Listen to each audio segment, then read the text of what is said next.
I used to have a lot of respect for black belts, and I used to.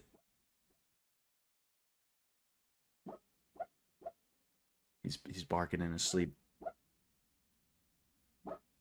So I got my black belt in Brazilian Jiu-Jitsu recently, and I'm obviously very excited and happy, but there's a piece of it that still doesn't feel real. It's kind of like with school. When I graduated high school, it didn't quite feel real. I knew that I was going to graduate. Every year, I'd get closer and closer to it. I'd know it was coming, but when it actually came, I was like, wow, I didn't think I'd get here. That's kind of how it felt with my black belt. And I wanted to make this video to talk a little bit about how I've changed, how Jiu-Jitsu's changed, and maybe a couple other things like that. I don't want to front load this video too much, so we're just going to get right into how I've changed.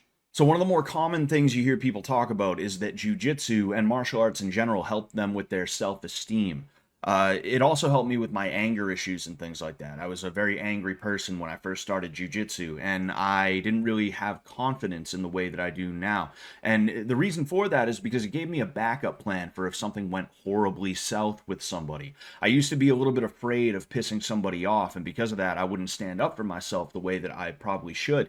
And with jujitsu, I could at least be assertive, and if somebody tried to escalate, well, I'd probably come out on top in that situation. It also helped me to be more comfortable with social interaction because I was forced into an environment where people wanted to be my friend, and I couldn't shy away from that or anything. I had to get comfortable talking with people, and it only got better when I started coaching classes because now I'm not just talking to people, but I'm also the center of attention. And speaking of coaching, I think those things helped me to become a good coach because I became comfortable with helping people around the gym. I didn't feel like it was not my place to be giving tips and stuff like that. Because when I first started, I was getting beat up on by dudes who were bigger, stronger, and more experienced than I was. And those guys were no help to me at all. If anything, they'd be like, well, you just got to get beat up on until you get good. And it's like, that's not how people learn, man. People learn by being taught. You're not going to teach anyone anything by beating people up.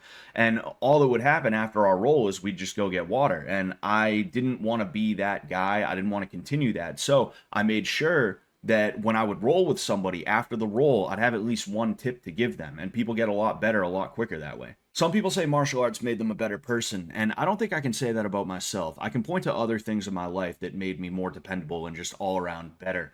But one thing I will say that jiu-jitsu did for me was it gave me a third option. And what I mean by that is when I decided to change and stop hanging around bad people and doing things that were bad for me and everybody else, I had three options. Option one was to sit there watching paint dry all day. Option two was to go hang out with those people again. But option three was to just dive into jujitsu, dive into martial arts in general.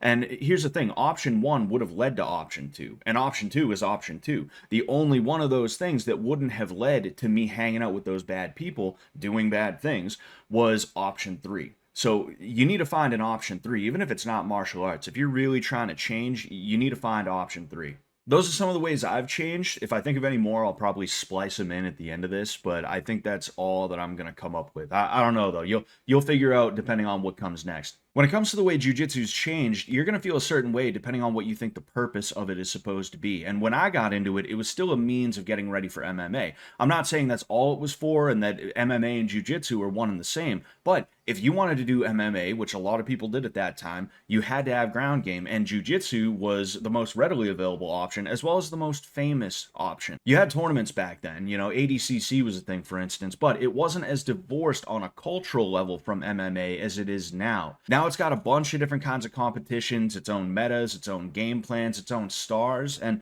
I think that's interesting, but I am a little bit bothered by the way that it's become a game, because the Gracies didn't envision a game when they were putting this whole thing together. You weren't supposed to win with strategies that border on unsportsmanlike conduct. And yes, I'm talking about guard pulling, flowcharts, steroids, and all these other ridiculous ways that you can win without actually being that good at fighting or even jiu-jitsu. I used to have a lot of respect for black belts because the ones that I knew and trained under took at least a few MMA fights to prove that they actually knew how to grapple. But now you have tech bros who will never fight in MMA that wear tights and long sleeve rash guards that like to invert and spread cheeks for other men. I do think someone like Mikey Musumeci would be able to win a street fight against someone who doesn't train at all. But that's kind of the bare minimum of martial arts, isn't it? It's that you should be able to beat on someone who doesn't have any training.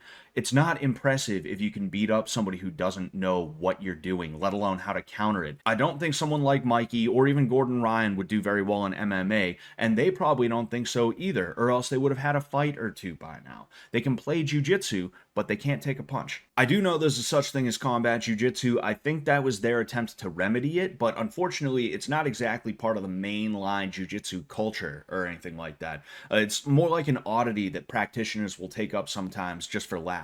I think if someone wants to throw punches, they'll just do MMA, and if someone wants to do jiu-jitsu, that means they don't want to deal with punches. I think my view of jiu-jitsu has changed along the same timeline as many other people. When I first started, when I was a white belt, I was under the spell of UFC and Joe Rogan marketing, so I was convinced that I was practicing the best martial art ever, the one to beat them all, the absolute ass-kicking, invincible, whatever, right? I was absolutely positively sold. And as time went on, I tried to learn moves just for the sake of knowing them, including moves that were not good for me to know. Someone my size, my shape is probably not going to be messing around with Berimbolo too much, but that did start to change as time went on. I did, however, develop a chip on my shoulder very early on because of the way that we were training. We would never drill takedowns, and when we did, it was usually some lackluster takedowns. Jiu-jitsu is not known for its takedowns. A lot of guys are just not good at them, and I knew that even as a really bad high school wrestler, that like this is subpar.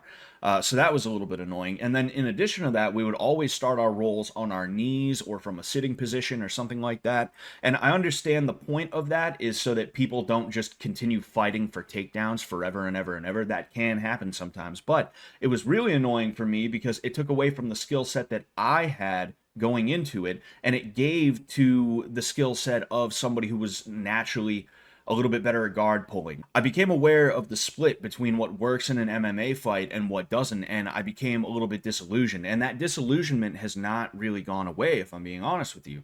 It's not that I'm like angry, I wouldn't have continued doing jujitsu and gotten my black belt if I was that bad, right? If it was that bad. But I now understand jujitsu for what it is, which is really just a way to reduce the odds of getting hurt depending on what situation you find yourself in. I'm not a big fan of the trends or the metas or anything like that. I really don't feel like it's worth it to learn every new move that people start doing at a high level or anything like that. What I care about is being able to defend myself from either an attacker on the street or in an MMA fight. If I can't use it for that, I gotta be honest with you, it's not really my cup of tea. I'm also less fixated on moves as a whole and more so kind of what is beyond the move, the position and how I can keep the position, how I can make myself heavier in that position, and how I can manipulate him, what to do if he starts moving and stuff like that. It's less about knowing 5 different things I can do from side control and knowing more about how I can keep the side control in the first place. And also make it really annoying and painful for him to be stuck there. I want to have an advice column at the end of this video for any white belts or just anybody who's not a black belt yet that wants to get there as soon as they can. I'm going to read what I have in front of me and I'll add a little bit here and there. I want it to be as quick as I can make it. So the first one is take it as seriously as you can without it ruining your life. And obviously sometime you're going to have to take a break to take care of some kind of pressing matter, but if it's not that important, don't let it get in the way of your training, okay? It took me 12 years to get my black belt. Basically, the length of time that a child is in school, that's how long it took me to get my black belt. And I could have gotten it so much sooner. I'm talking like 7, maybe 8 years instead of 12. But I, one, was not that dedicated when I first started. It took me 4 years to get my blue belt because I was skipping the gym a lot. And that was not good. It was not good at all. And then in addition to that, I took a break for maybe 2-3 years, somewhere around there. So that is what led me to getting my black belt a lot later than I could have. If you want yours as quick as possible, take anything that you do not absolutely positively have to deal with and just put it to the side for a little while. It's good for you. It's good for you. You're not going to deal with as much bullshit and you're going to get something at the end of it. So, just do it. Number 2 is tournaments are cool and a good way to get used to adrenaline. And I would 100% recommend doing at least one, Definitely more than one, but at least one, so that you can get used to the idea of having somebody you don't know try as hard as they can to heme you. Because it's much different doing it at a tournament with somebody you don't know than it is at your gym with somebody that you do know and that cares about you and doesn't want you to get hurt and things like that. You need to experience that at least once, because at the end of the day, like, no matter what you do jujitsu for, you're gonna need that ability to fight back against somebody who is really, really trying to do some damage to you. You can do white belt tournaments on a day's notice and pretty much be okay. So if you want to do a couple of tournaments and then decide that's it for you, then that would be the time to do it, because when you end up as a black belt, you really gotta take it seriously. I can't just go in there unprepared, or else I'm probably gonna get hurt. The next one is train what you need. And what I mean is, if you want to do MMA, you got to find a place that has good MMA grappling, whether it's an MMA grappling class or if they have a jiu-jitsu class that specializes, that they do a lot of stuff that is good for MMA. If you want to do tournaments, you got to find a place that has good tournament grappling. Or self-defense, you want to find a place that focuses on self-defense, okay? There's a lot of different gyms that have a lot of different focuses. Not all of them are going to be for you, and the unfortunate thing is that gyms are businesses, and because of that, the owners will lie to you. They'll tell you, no, no, no, this is perfect for what you want. We have everything you need. Give us money, please.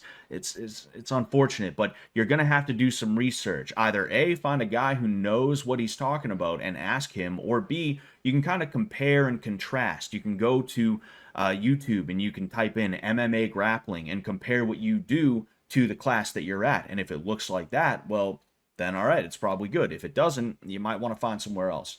The last one I have is be a good dude around the gym. Be a good partner, okay? Don't be a scumbag. And a lot of people are scumbags. You're going to find so many of them in the gym world, and there's a couple of reasons for it, but the bottom line is they're the kind of guy who, when it comes time to roll, they're always trying to kill you. They're always trying to kill everybody, especially lower belts. Or maybe they have a thing where they try and go with the higher belts because they feel like they have something to prove. Regardless, don't be that guy who's always trying to kill people, all right? In addition to that, don't be the guy who doesn't let your partner drill, okay? When you're drilling techniques and stuff like that, you got to let your partner move. You got to let him do his thing. You can't be resisting. You can't be tense completely and totally. You also should not be a rag doll. That is the worst kind of guy. I've had one guy like that. I was like a blue belt. This guy's a brown belt. He comes in, visits my gym, and he just would not let me drill anything. And because of that, I didn't gain anything from that class that he came to visit. Literally,